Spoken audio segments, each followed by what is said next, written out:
Welcome back, Tech Noobies. My name is Don. Today we're gonna take a look at the Huawei Watch Fit. Is this the budget fitness watch for you? Let's go.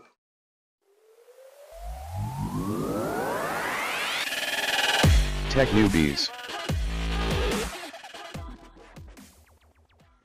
This video was not sponsored by Huawei. This unit was given to all employees of our company, so there's no bias here. The unit comes packaged very nicely in this white box.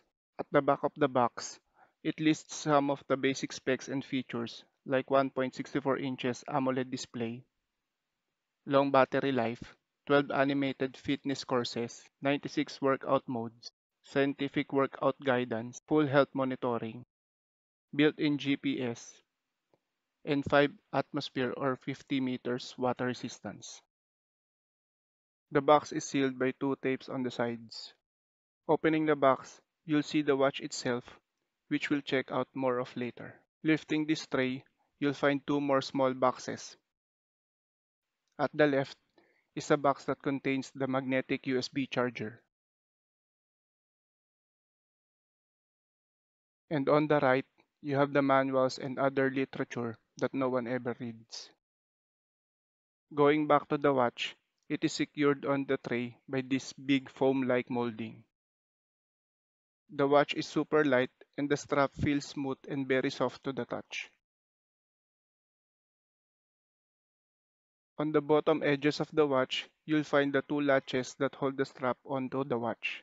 Here are the contact points for the magnetic charger, and of course, the heart rate sensor. Overall, design-wise, I really like the size of this watch. Not too small, but big enough to easily read what is displayed. This watch is touchscreen and has a single button on the right. To turn this watch on, simply press and hold this button for a few seconds until the display lights up. Select your language and you are ready to start pairing it to your phone. Download and install the Huawei Health app if you haven't done so. Then register. Open the app and click the four dots on the upper right hand corner and select Add.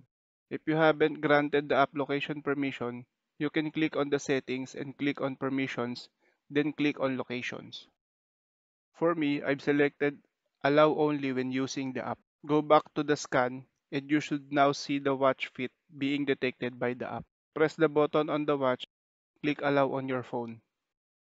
Then click on the check on the watch and wait for it to complete the pairing. After pairing, you'll most likely need to update the firmware. Follow the prompts on the watch to download and transfer the update, then wait for it to complete the installation. This will take around 20 minutes or so to complete.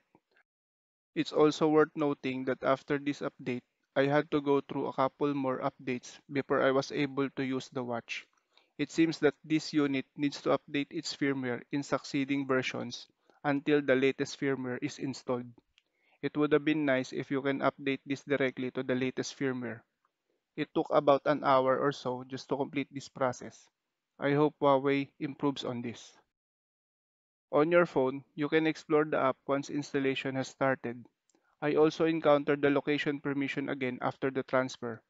A bit weird since I already granted the permission earlier. To wake the watch, you can enable the raise to wake feature or press the right button. Swiping to the right, you have the activity summary, music controls, weather, stress, heart rate, and back to clock.